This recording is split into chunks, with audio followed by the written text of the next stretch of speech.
ॐ अज्ञानतिमिरन्धस्य ज्ञानाञ्जनशलाकया चक्षुरुन्मीलितं येन तस्मै श्रीगुरवे नमः।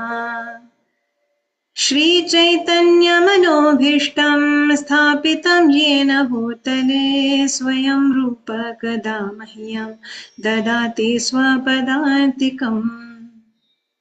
वन्देऽहं श्रीगुरोः श्रीयुतपदकमलं श्रीगुरून् वैष्णवंश्च श्रीरूपं साग्रजातं सहगण रघुनाथान्वितं तं सजीवं साद्वैतं सावधूतं परिजनसहितं कृष्णचैतन्यदेवं श्रीराधा कृष्णपादान् सहगण ललिता श्रीविशाखान्वितांश्च। नमो विष्णुपादाय कृष्णपृष्ठाय भूतले श्रीमते भक्तिवेदान्त स्वामिनिति नामिने। नमस्ते सारस्वते देवे गौरवाणी प्रचारिणे निर्विशेष शून्यवादी पाश्चात्य देशतारिणे। नमो महावदन्याय कृष्ण प्रेम प्रदायते कृष्णाय कृष्ण चैतन्य नाम्नि गौरत्विषे नमः। हे कृष्ण करुणा सिन्धो दीनबन्धो जगत्पते गोपेश गोपिका कान्त राधा कान्त नमोस्तुते।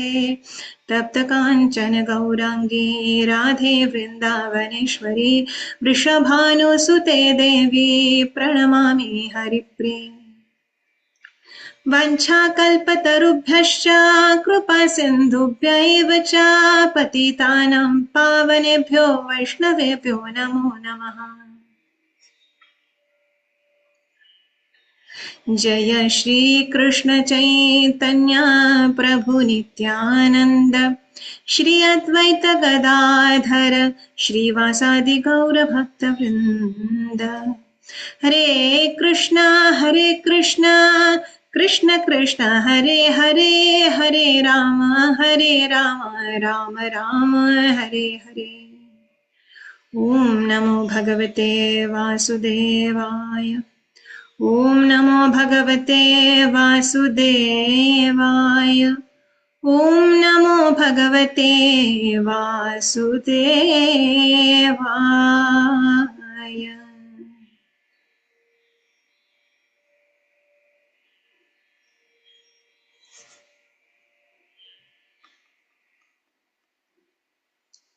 Hare Krishna, welcome back.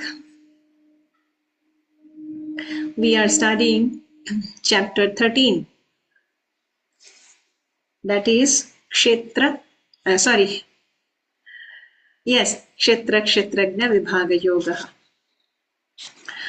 So, nature, the enjoyer and consciousness. So, as we studied in our last class, the first section, that is the first 7 verses of this chapter.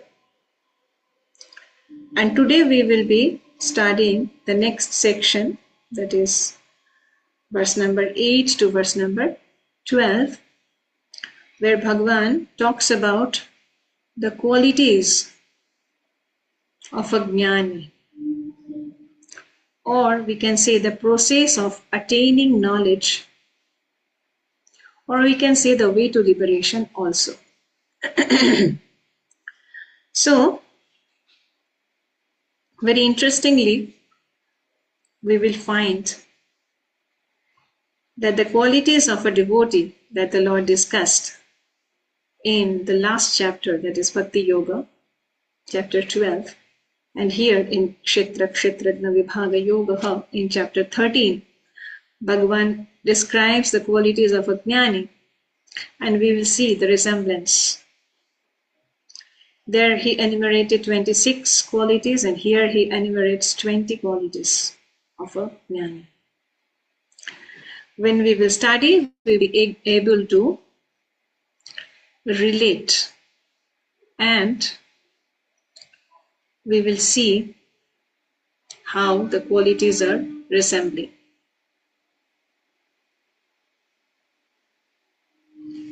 So we will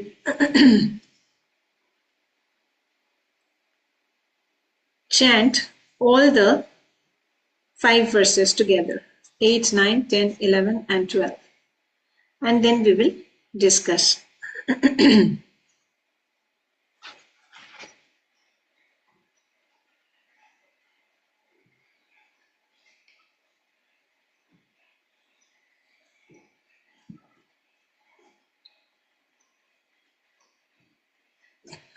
अमानित्वामदम्भित्वम् अहिंसा क्षान्तिरार्जवम् आचार्योपासनं शौचं स्थैर्यमात्मविनिग्रहः इन्द्रियार्थेषु वैराग्यम् अनहङ्कार एव च जन्म मृत्यु जरा व्याधि दुःखदोषानुदर्शनम्.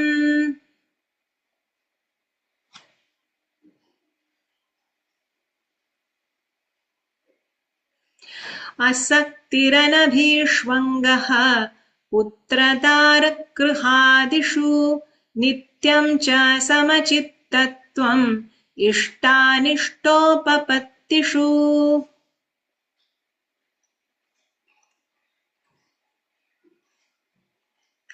मयि चानन्ययोगेन भक्तिरव्यभिचारिणी विविक्तदेशसेवित्वम् अरतिर्जनसंसदि अध्यात्मज्ञाननित्यत्वम् तत्त्वज्ञानार्थदर्शनम् एतज्ज्ञानम् इति प्रोक्तम् अज्ञानम् यदतोऽन्यथा.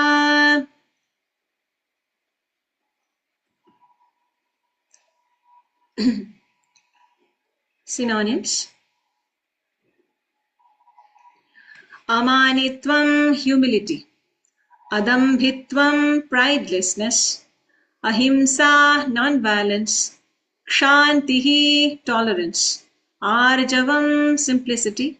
Acharya upasanam, approaching a bona fide spiritual master. Shaucham, cleanliness. Sthiryam, steadfastness. Atma vinigraha, self-control. Indriya artheshu, in the matter of the senses. Vairagyam, renunciation. Anahankaraha, being without false egoism. Eva, certainly. Cha, also. Janma, of birth. Mrityu, death. Jara, old age. Vyadhi, and disease. Dukkha, of the distress. Dosha, the fault. Anudarshanam, observing. Asaktihi, being without attachment. Anabhishwangaha, being without association. Putra, for son. Dara, wife. Griha adishu, home, etc. Nityam, constant. Cha, also. Samachittatvam, equilibrium. Ishta, the desirable. Anishta, the undesirable. Upapattishu, having obtained. Mai, unto me. Cha, also. Ananya yogena, by unalloyed devotional service. Bhaktihi, devotion. Avyabhicharini, without any break. Vivikta, to solitary. Desha, places. Sevitvam, aspiring. Aratihi, being without attachment. Janasamsadi, to people in general. Adhyatma, pertaining to the self. Jnana, in knowledge. Nityatvam, constancy. Tattvajnana, of knowledge of the truth. Artha, for the object. Darshanam, philosophy. Etat, all this. Jnanam, knowledge. Iti, thus. Proktam, declared. Ajnanam, ignorance. Yat, that which. Ataha, from this. Anyatha, other. Translation.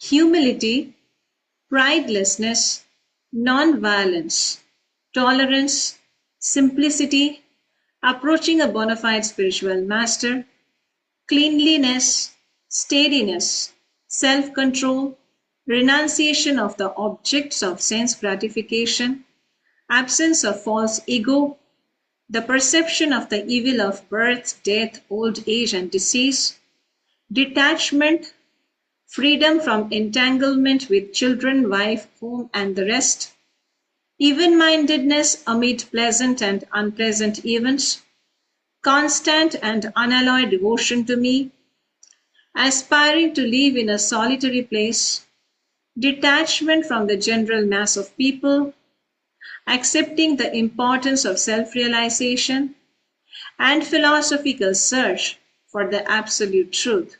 All these I declare to be knowledge.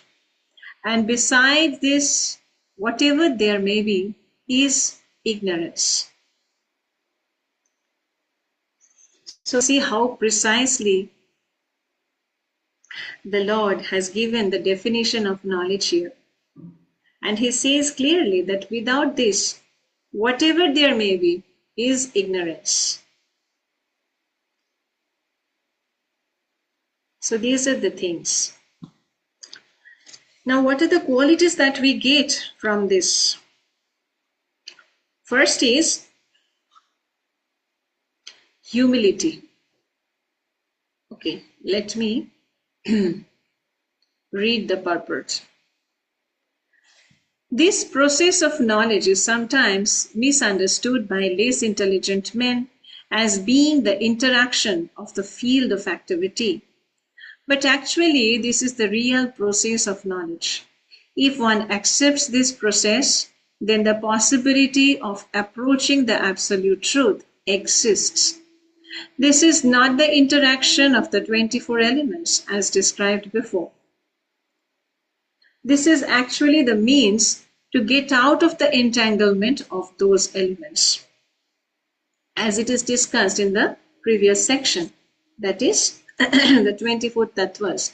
It is about going beyond the entanglement of those 24 elements. The embodied soul is entrapped by the body, which is a casing made of 24 elements. And the process of knowledge, as described here, is the means to get out of it. Of all the descriptions of the process of knowledge, the most important point is described in the first line of the 11th verse. Mayi cha ananya yogena bhaktir avyabhicharini. The process of knowledge terminates in unalloyed devotional service to the Lord. So, if one does not approach or is not able to approach the transcendental service of the Lord, then the other 19 items are of no particular value. But if one takes to devotional service in full Krishna consciousness, the other 19 items automatically develop within him, as stated in Śrimad Bhagavatam, Canto 5, Chapter 18, verse 12. Yasyasti bhaktir bhagavati akinchana sarvair gunaik tatra samasate suraha. All the good qualities of knowledge develop in one who has attained the stage of devotional service. The principle of accepting a spiritual master, as mentioned in the 8th verse, that is, Acharyopasana, is very essential. Even for one who takes to devotional service, it is most important. Transcendental life begins when one accepts a bona fide spiritual master. The Supreme Personality of Godhead, Sri Krishna, clearly states here that this process of knowledge is the actual path. Anything speculated beyond this is nonsense. As for the knowledge outlined here, the items may be analyzed as follows. Humility means that one should not be anxious to have the satisfaction of being honored by others. So that means completely following the third verse of Sikshashtakam. Trinadapi sunechena tarorapi sahishnuna amanina manadena kirtaniya sadahari. So, not anxious to have satisfaction of being honored. So, they are not in search of their own honor. They don't expect that all the people, all the world will honor them for their achievements, etc. So the material conception of life makes us very eager to receive honor from others. But from the point of view of a man in perfect knowledge, who knows that he is not this body, anything, honor or dishonor, pertaining to this body is useless. One should not be hankering after this material deception. People are very anxious to be famous for their religion, and consequently sometimes it is found that without understanding the principles of religion, one enters into some group which is not actually following religious principles and then wants to advertise himself as a religious mentor. As for actual advancement in spiritual science, one should have a test to see how far he is progressing. He can judge by these items. So if these qualities are acquired, then one can understand where he is standing at the present moment. So the third. Amanitvam, adambhitvam. Amanitvam means humility, adambhitvam means pridelessness. And then ahimsa, that is non-violence. Non-violence is generally taken to mean not killing or destroying the body.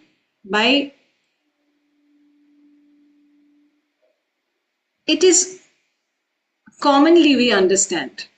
But actually, non-violence means not to put others into distress. Not killing or disturbing directly, but we have to be very conscious that we should not put anyone into distress by any means, by any of our activities. So people in general are trapped by ignorance in the material concept of life, and they perpetually suffer material pains.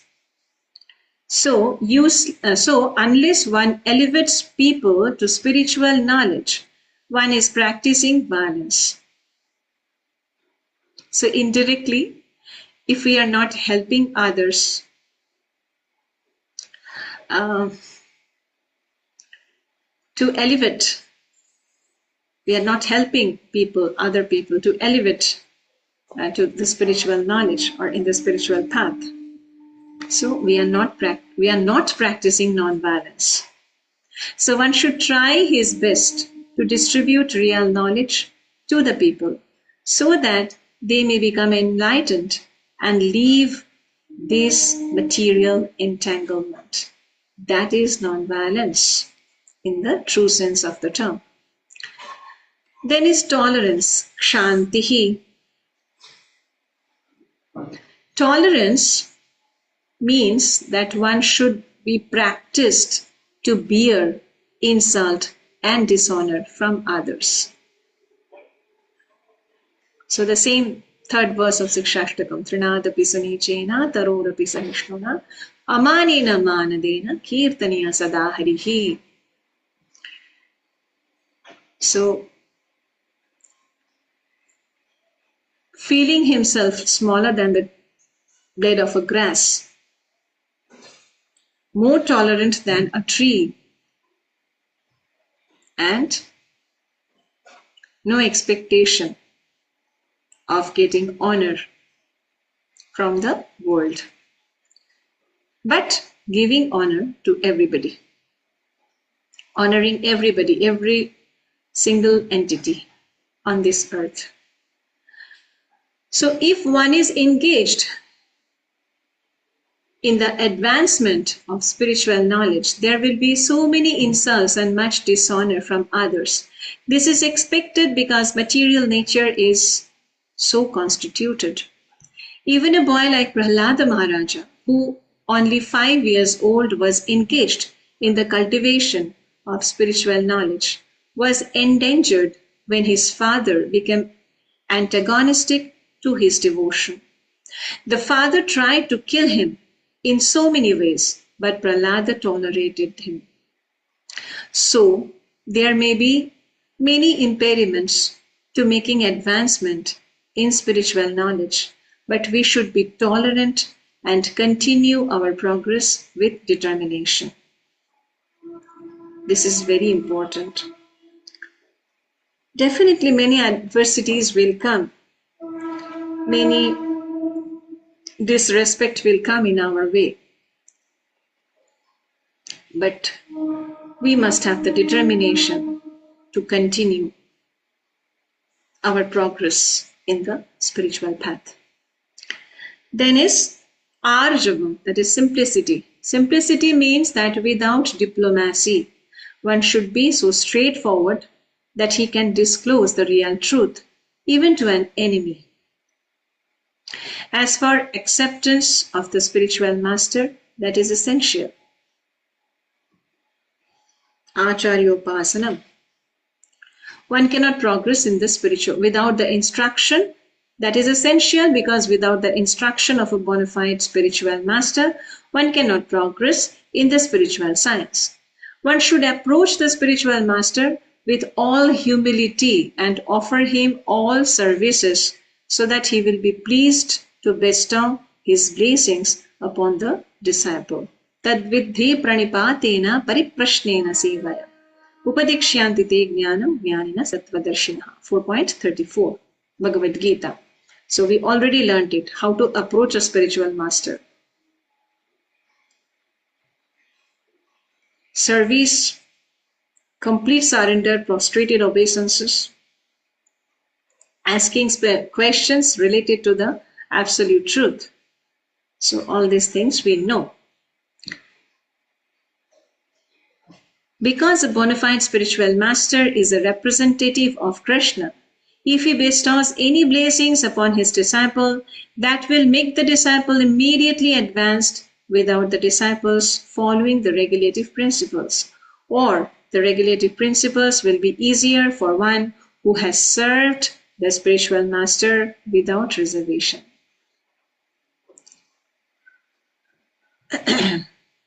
So by accepting a bona fide spiritual master, the progress is faster in the spiritual path. That the Lord says, Acharya Upasanam. That's why you need to serve your Guru. That the Lord is saying here. Then is Shaucham, that is cleanliness. Cleanliness is essential for making advancement in spiritual life. There are two kinds of cleanliness. One is external and one is internal. As we see, apavitra pavitro va sarvavistha gatopi va yosmarit pundarikaksham sa bahyabhyantara shuchihi. So shuchi, bahya, abhyantara. Both bahya, that is external, and internal. So it is said that just by remembering the Lord Hari, one becomes completely clean. So external cleanliness means taking a bath. But for internal cleanliness, one has to think of Krishna always and chant Hare Krishna Mahamantra. So constant smaranam, that is remembering, is possible by constantly chanting his holy name. Hare Krishna, Krishna Krishna, Hare Hare, Hare Ram, Ram Ram, Hare Hare. This process cleans the accumulated dust of past karma from the mind. Then is sthairiyam, that is steadiness. Means that one should be very determined to make progress in spiritual life.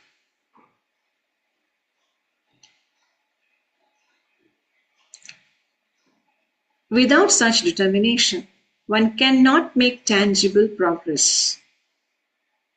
And self-control means, that is Atma Vinigraha, self-control means that one should not accept anything which is detrimental to the path of spiritual progress. This is Atma Vinigraha. That is, this steadiness and Atma Vinigraha. We can take very simple example. The determination, such determination is needed as if we wake up by 3 o'clock or 3:30 or 4 o'clock in the morning, and we have a particular routine of taking birth, then Mangalarati, then chanting the holy name, and then reading Śrimad Bhagavatam, etc., etc. So that has to be followed every day with determination. Whatever may come, I will not violate this routine. That is the determination, that is stharyam. And self-control, Atma Vinigraha, is this, that maybe we have eaten so many tasty foods in our past life, which is not accepted, which is not granted in the Shastras, which is not eatable for the human beings like to elevate in the spiritual path. So they have to avoid all these foods. Now, if I cannot control and become tempted on seeing such palatable dishes, that means I have no self-control. So self-control means accepting the things which is helpful in the process of my spiritual progress, and rejecting all those which are detrimental to the path of spiritual progress. So one should become accustomed to this and reject anything which is against the path of spiritual progress. This is real renunciation, and this is tyagaha. This is called tyagaha in the true sense of the term.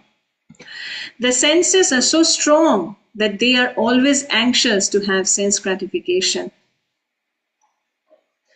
One should not cater to these demands, which are not necessary. The senses should only be gratified to keep the body fit so that one can discharge his duty in advancing in spiritual life. The most important and uncontrollable sense is the tongue, jiva. So if one can control the tongue, then there is every possibility of controlling the other senses. That is why it is said that sevunmukhehi jivado swayameva spuratyata atah Shri Krishna namadi na bhavid grahyam indriyaihi sevunmukhehi jivado swayameva spuratyata. It is impossible to understand Krishna's name, form, Leela, etc. by our material senses. So when sevunmukhehi jivado, so when by devotional service that starts from jiva, tongue, that is chanting the holy name of the Lord, having prasadam, honoring prasadam. So all these things, by this process, the heart is purified and the absolute truth dawns in the core of the heart. So that is the way of spiritual progress. Now, if one can control the tongue, then there is every possibility of controlling the other senses. The function of the tongue is to test and to vibrate, as we were just discussing. Therefore, by systematic regulation, the tongue should always be engaged in tasting the remnants of foodstuffs offered to Krishna, that is prasadam, and chanting Hare Krishna Mahamantra. As far as the eyes are concerned, they should not be allowed to see anything but the beautiful form of Krishna. That will control the eyes. Similarly, the ears should be engaged in hearing about Krishna, and the nose in smelling the flowers offered to Krishna, as Ambarisha Maharaja did. This is the process of devotional service, and it is understood here that Bhagavad Gita is simply expounding the science of devotional service. Devotional service is the main and sole objective. Unintelligent commentators on the Bhagavad Gita try to divert the mind of the readers to other subjects, but there is no other subject in Bhagavad Gita than devotional service. Because as we just mentioned that how similar the list was that we studied in the last chapter regarding the qualities of a devotee. Adveshta sarva bhuteshu maitra karuna evacha nirmama nirahankaraha samadukha sukha kshamihi. So those verses, that is 13 to 20 in the last chapter, Bhagavan described. So, and here also we see that about the Jnanis, he clearly mentions that Maicha Ananya Yogena Bhaktiravya Vicharani. So from this we can actually understand the essence of Bhagavad Gita, the central point of Bhagavad Gita, that is obviously bhakti.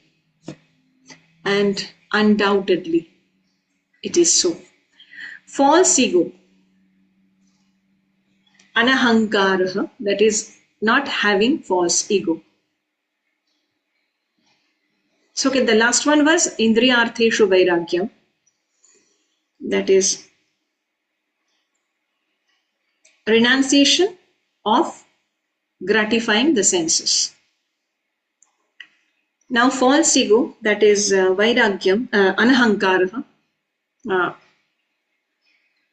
not having false ego. False ego means accepting the body as oneself. That is, I am this body. So when one understands that he is not the body and is spirit soul, Atma, he comes to his real ego. Ego is there. False ego is condemned, but not real ego. In the Vedic literature, Brihad Aranyaka Upanishad 1.4.10, it is said, Aham Brahmasmi, I am Brahman, I am spirit. This I am, the sense of self, also exists in the liberated state of self-realization. This sense of I am is ego. But when the sense of I am is applied to this false body, that is this gross body, subtle body, it is false ego. So when the sense of self is applied to reality, then it is real ego. That is when the sense of self is applied to the self, that is Atma, it is real ego. So when it is applied to the false I, that is the body, gross or subtle, then it is false ego. So that is the real me is the real ego, false me, false ego. We can understand it this way. There are some philosophers who say we should give up our ego, but we cannot give up our ego because ego means identity also. So we ought, of course, to give up the false identification of the body, not the real identification of the self. Okay, so and then we see Janma Mrityu Jara Vyadhi Dukkha Doshanudarshana. So one should try to understand the distress of accepting birth, death, old age and disease through this body. There are descriptions in various Vedic literatures of birth. In the Śrimad Bhagavatam, the world of the unborn, the child stay in the womb of the mother, its suffering, etc. are all very graphically described. It should be thoroughly understood that birth is distressful.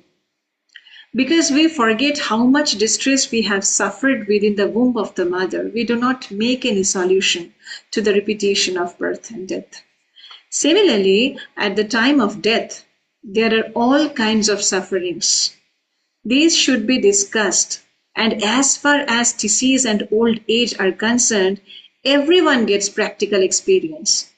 No one wants to be diseased and no one wants to become old, but there is 1 minute. But there is no avoiding this. Unless we have a pessimistic view of this material life, considering the distresses of birth, death, old age and disease, there is no impetus for our making advancement in spiritual life. So this is a very important line. We should not misunderstand this. If we have an optimistic vision about our spiritual advancement, then we must develop a pessimistic view of this material world. That is, the distress of birth, death, old age and disease, all these things have to be considered. Then only we can get that impetus to get advancement in our spiritual life.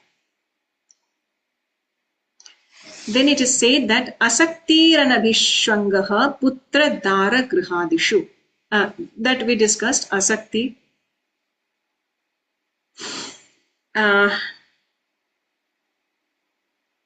Now,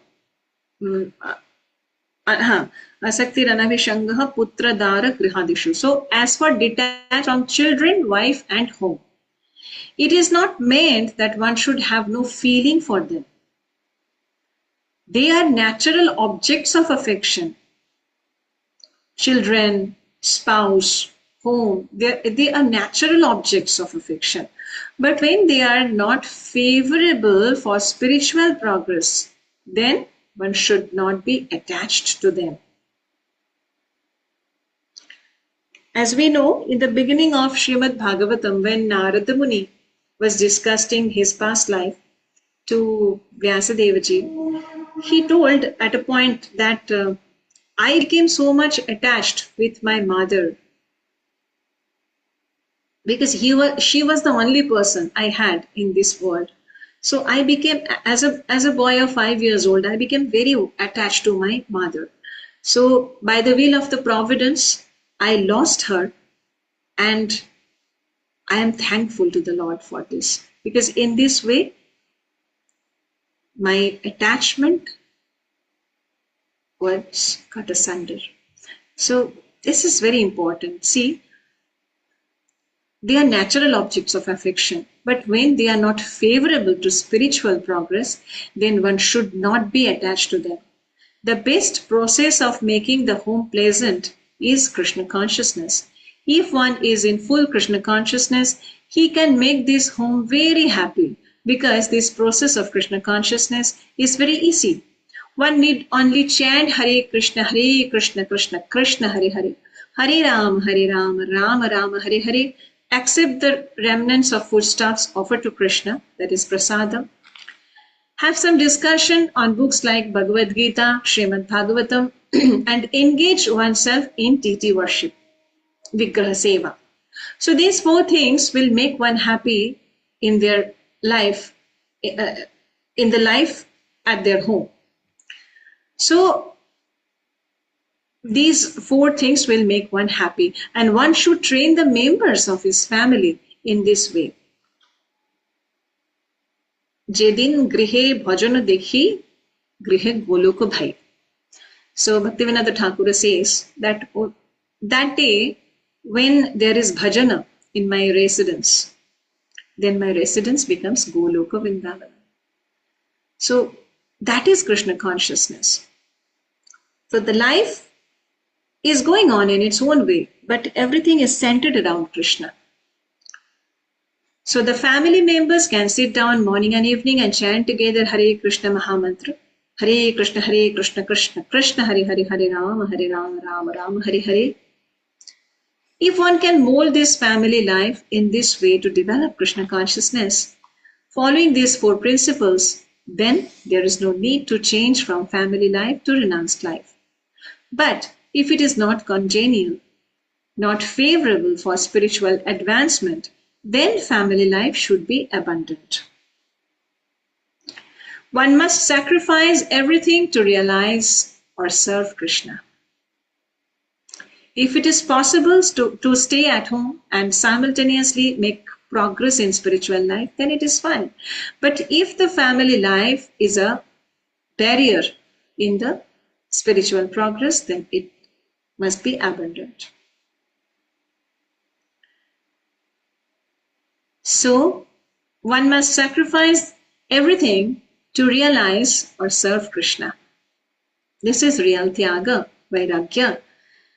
Just as Arjuna did. Arjuna did not want to kill his family members, but when he understood that these family members were impediments to his Krishna realization, he accepted the instruction of Krishna and fought and killed them. In all cases, one should be detached from the happiness and distress of family life, because in this world, one can never be fully happy or fully miserable. It is always a combination of happiness and misery. So it will go on hand in hand. So it is nityam cha samachittatvam ishtanishto papattishu. Ishta anishta. Happiness and distress are concomitant factors of material life. One should learn to tolerate as advised in Bhagavad Gītā. Bhagavan said earlier also, Tam titikshasva bharata. So titiksha, tolerance, repeatedly he says. So one can never restrict the coming and going of happiness and distress. So one should be detached from the materialistic way of life and be automatically equipoised in both cases. Generally, when we get something desirable, we are very happy.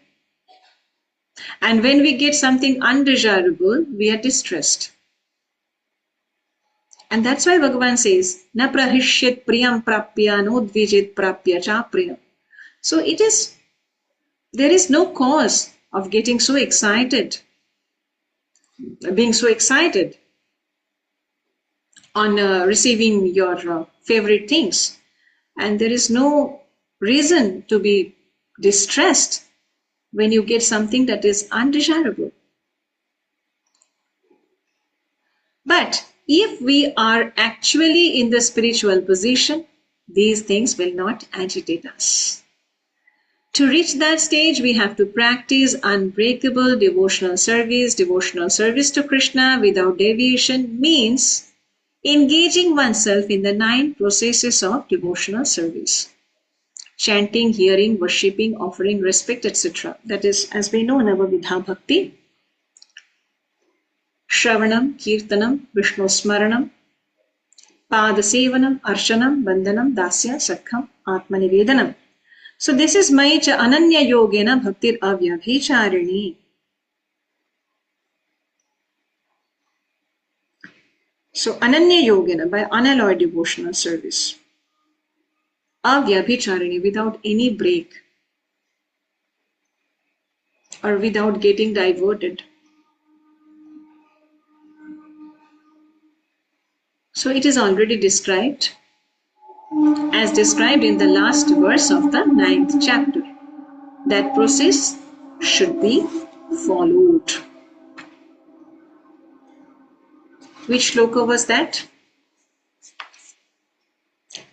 Manmana bhava madbhakto madhyaji mam namaskuru mame vaishyasi yuktvevam atmanam matparayanaha. Engage your mind, manmana, always in thinking of me. Madbhaktaha, that is, become my devotee. Madhyaji, worship me. Namaskuru, offer obeisances to me. So, Mameva Eshyasi, he will definitely come to me by being completely absorbed in me. Yuktvaiva Atmana Mat Parayanaha. Devoted to me, Mat Parayanaha. If you are devoted to me in such a manner, you are absorbed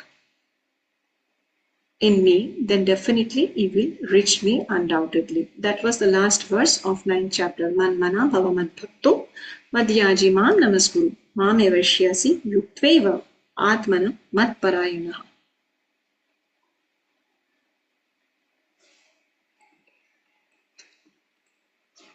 So naturally, when one is adapted to the spiritual way of life, he will not want to mix with materialistic man.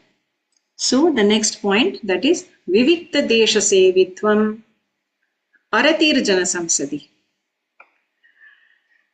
He will not want to mix with materialistic people. That would go against his grain. One may test himself by seeing how far he is inclined to live in a solitary place without unwanted association. Naturally, a devotee has no taste for unnecessary sporting or cinema going or enjoying some social function because he understands that these are simply a waste of time. There are many research scholars and philosophers who study sex life or some other subject, but according to Bhagavad Gītā, such research work and philosophical speculation have no value. That is more or less nonsensical. According to Bhagavad Gītā, one should make research by philosophical discretion into the nature of the soul. One should make research to understand the self. That is recommended here. As far as self-realization is concerned, it is clearly stated here that Bhakti Yoga is especially practical. As soon as there is a question of devotion, one must consider the relationship between the supersoul and the individual soul. The individual soul and the supersoul cannot be one, at least not in the Bhakti conception, the devotional conception of life. This service of the individual soul to the Supreme Soul is eternal, nitya, as it is clearly stated. So Bhakti or devotional service is eternal. One should be established in that philosophical conviction. In the Śrimad Bhagavatam 1.2.11, it is explained, Vadanti tat tattvavidas tattvam yajñānam advayam brahmeti paramatmeti bhagavaniti shabdate. Those who are actually knowers of the absolute truth know that the self is realized in three different phases as Brahman, Paramatma and Bhagavan. Bhagavan is the last word in the realization of the absolute truth. Therefore, one should reach up to that platform of understanding the Supreme Personality of Godhead and thus engage in the devotional service of the Lord. That is the perfection of knowledge. So that is Adhyatma Jnana Nityatvam Tattva Jnana Artha Darshana. Beginning from practicing humility up to the point of realization of the Supreme Truth, that is from Ahimsa to this, Amanitvam to this. This process is just like a staircase beginning from the ground floor and going up to the top floor. Now, on this staircase, there are so many people who have reached the first floor, the second or the third floor, etc. But unless one reaches the top floor, which is the understanding of Krishna, he is at a lower stage of knowledge. If anyone wants to compete with God and at the same time make advancement in spiritual knowledge, he will be frustrated. It is clearly stated that without humility, understanding is not truly possible. To think oneself God is most puffed up. Although the living entity is always being kicked by the stringent laws of material nature, he still thinks I am God because of ignorance.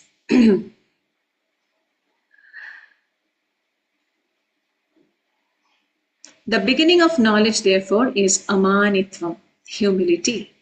One should be humble and know that he is subordinate to the Supreme Lord. Due to rebellion against the Supreme Lord, one becomes subordinate to material nature. One must know and be convinced of this truth.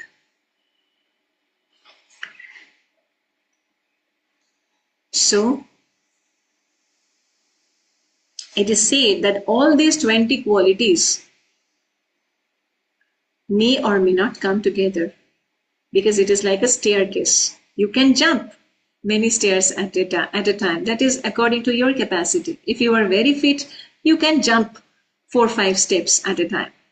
But for a normal person, step by step, the elevation is possible. So the thing is, we have to be elevated to that platform. For all the spiritual aspirants, it is necessary.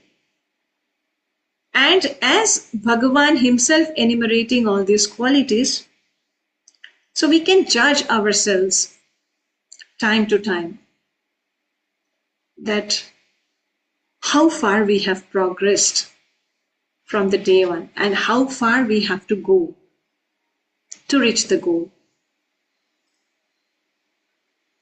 So that is why it is the section that we can call the qualities of a jnani, or the process of attaining knowledge, or the way to liberation. Anyone or all.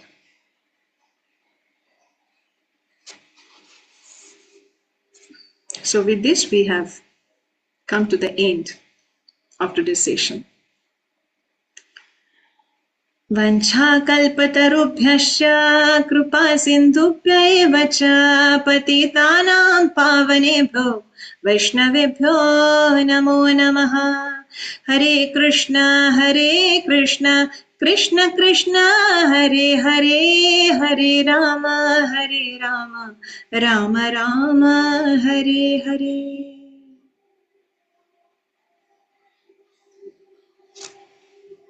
Hare Krishna.